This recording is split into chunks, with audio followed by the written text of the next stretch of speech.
Preços em queda. O IPCA, índice que mede a inflação no Brasil, registrou sua primeira deflação do ano. Uma leve redução de 0,02% em agosto. Itens como alimentação e energia elétrica puxaram o índice para baixo, trazendo um pouco de alívio para o consumidor. Mas, será que essa tendência vai continuar? Fique com a gente até o final para entender o impacto completo deste fator e já aproveite para deixar o seu like e se inscrever no canal. Assim você fica sempre por dentro das notícias que afetam o seu dia a dia. O IPCA, ou Índice Nacional de Preços ao Consumidor Amplo, é essencial para entender como os preços dos produtos e serviços no Brasil estão variando, impactando diretamente o poder de compra das famílias. Quando falamos de deflação, como esta de 0,02% registrada em agosto, significa que, na média, os preços caíram, o que pode parecer uma boa notícia à primeira vista. No entanto, essa leve queda não representa uma melhora significativa no custo de vida, mas sim uma pausa no aumento constante que temos visto nos últimos meses. Vale lembrar que o IPCA de julho foi de 0,38%, uma alta considerável, o que mostra que ainda estamos em um cenário de preços em ascensão. Ou seja, a deflação em agosto, embora positiva, não anula os aumentos anteriores. Se formos pensar em termos práticos, para muitas pessoas, essa queda quase imperceptível pode não ter impacto real no orçamento doméstico. Mas, ao menos, indica que o mercado pode estar começando a dar sinais de estabilidade.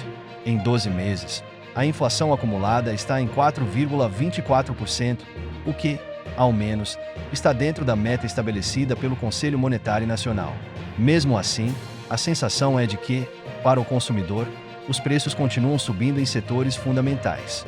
A pergunta que fica é: até quando poderemos contar com esses respiros pontuais? Dois grupos foram os grandes responsáveis por puxar o IPCA para baixo em agosto: alimentação e bebidas, com queda de 0,44%, e habitação, que teve uma redução de 0,51%.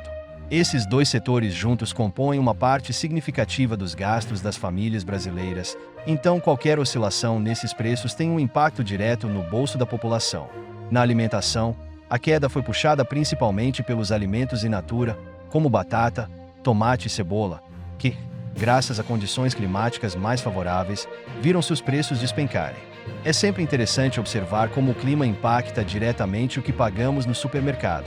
O fenômeno El Niño havia prejudicado a produção no início do ano, mas com a melhora nas condições climáticas, tivemos essa correção de preços. No entanto, é importante lembrar que essas reduções são muitas vezes temporárias. A colheita melhora e o preço cai. Mas se houver outra condição adversa, como secas ou chuvas intensas, os preços podem voltar a subir rapidamente. Já no grupo habitação, a redução na tarifa de energia elétrica foi o grande destaque. A troca da bandeira tarifária de amarela para verde foi um alívio para muitos consumidores. Mas aqui, também, temos que manter os pés no chão. A bandeira verde indica que as condições de geração de energia estão boas, mas sabemos que o Brasil depende muito das condições hídricas. Se os reservatórios baixarem novamente, a conta de luz pode voltar a ser um problema. Ou seja, essa redução, embora bem-vinda, pode não durar muito tempo. É interessante ver como esses dois grupos, que somam mais de 36% do IPCA, conseguiram segurar o índice. No entanto, em um país onde o custo de vida tem subido de maneira constante, essas quedas pontuais não trazem alívio permanente. Mas, por mais que a queda nos preços desses alimentos seja uma boa notícia, nós ficamos com uma sensação mista. A verdade é que, embora esse alívio seja bem-vindo, ele não compensa os altos preços que enfrentamos no início do ano devido às condições adversas provocadas pelo El Niño. Para muitos consumidores, o valor dos alimentos continua elevado quando comparado a outros períodos. Além disso, temos que lembrar que esses produtos in natura tendem a ter uma grande volatilidade. Então o que hoje é uma queda, amanhã pode se transformar em alta novamente, dependendo do clima ou da logística de distribuição. Outro ponto que vale ressaltar é que, enquanto os alimentos consumidos em casa caíram, a alimentação fora do domicílio subiu 0,33%, ainda que em ritmo mais lento do que em julho. Esse aumento reflete, em parte, o custo de operação para bares e restaurantes, que continuam lidando com inflação em outros insumos, como transporte e energia. Ou seja, o consumidor pode estar pagando menos no supermercado, mas ainda encontra preços altos quando decide comer fora. No fim das contas, a queda dos preços de alimentos in natura é um alívio temporário. Precisamos de políticas mais sólidas que garantam maior estabilidade de preços para itens essenciais que tenham um impacto direto na vida das pessoas. O grupo habitação também teve um papel crucial na deflação de agosto, com uma redução de 0,51%, principalmente por conta da queda de 2,77% nas tarifas de energia elétrica. Isso ocorreu devido à mudança da bandeira tarifária, que passou de amarela em julho para verde em agosto, o que significa que as condições para a geração de energia foram mais favoráveis, resultando em um alívio significativo na conta de luz. Agora, a questão é até quando vamos poder contar com essa bandeira verde. A dependência do Brasil em relação à energia hidrelétrica nos deixa vulneráveis às mudanças climáticas. E, como já vimos em anos anteriores, bastam algumas semanas de seca para que a bandeira amarela ou vermelha volte a ser acionada. Isso, sem dúvida, é algo que impacta fortemente o orçamento das famílias, principalmente as de baixa renda, que são as mais afetadas pelos reajustes nas tarifas. Por mais que essa queda nas tarifas seja uma boa notícia, acreditamos que precisamos de um planejamento energético mais robusto e diversificado que não dependa tanto das condições climáticas.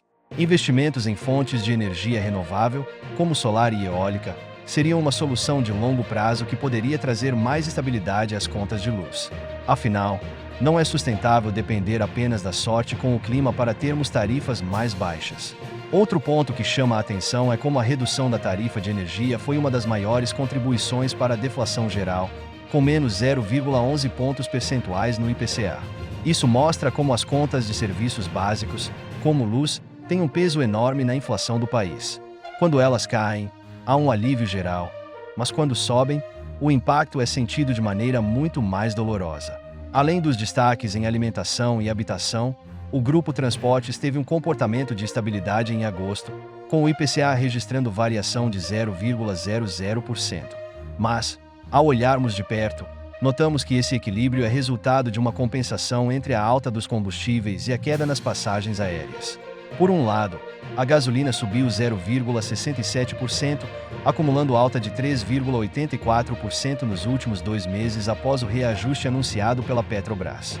Isso, sem dúvida, pesa no bolso de quem depende do carro no dia a dia.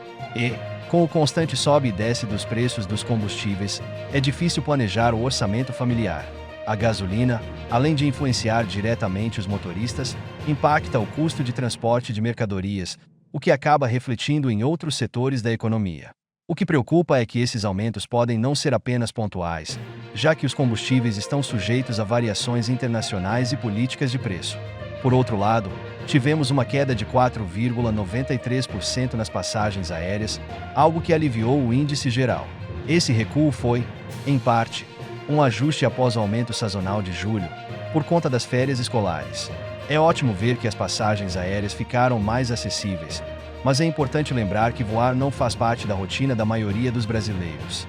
Então, enquanto essa redução ajuda a controlar o IPCA, o impacto real no dia a dia das pessoas pode ser menor do que o aumento da gasolina, que afeta muito mais gente. No fim das contas, a estabilidade do grupo Transportes esconde essas variações internas que têm efeitos muito diferentes no cotidiano das pessoas. Se por um lado quem viaja de avião sente o alívio, por outro, quem depende do carro ou transporte de produtos sofre com a alta dos combustíveis. Essa dualidade nos mostra como o IPCA, muitas vezes, não reflete diretamente o que cada um de nós sente no dia a dia. O INPC, Índice Nacional de Preços ao Consumidor, registrou uma queda de 0,14% em agosto. Esse índice é particularmente importante porque mede a inflação para as famílias de menor renda, ou seja, aquelas que ganham até 5 salários mínimos. A queda no INPC indica que os preços que afetam diretamente essas famílias diminuíram um pouco, o que, claro, é sempre uma notícia positiva. No entanto, precisamos olhar com atenção para esse dado. Embora o índice tenha caído, o acumulado do ano ainda está em 2,8%, o que mostra que, no geral, os preços continuam subindo, mesmo que a um ritmo mais moderado. O que preocupa é que para as famílias de baixa renda, qualquer alta, por menor que seja, tem um impacto significativo. Elas gastam uma maior parte de sua renda em itens essenciais, como alimentos e energia, que são justamente os produtos que mais sofrem variações de preço. É importante lembrar que enquanto a energia elétrica teve uma redução em agosto, os combustíveis continuam subindo, o que afeta diretamente o transporte e, consequentemente, o preço de outros produtos. Ou seja, mesmo com a queda no INPC, muitos brasileiros ainda sentem o peso da inflação no dia a dia. Para essas famílias, pequenas quedas pontuais podem não ser suficientes para compensar o impacto acumulado ao longo do ano. Apesar de ser um alívio momentâneo, essa queda no INPC não deve ser interpretada como uma solução definitiva para os problemas enfrentados pelas famílias de baixa renda. Precisamos de políticas econômicas que não apenas contenham a inflação, mas também promovam um crescimento sustentável que beneficie diretamente os mais vulneráveis. Gostou desta análise?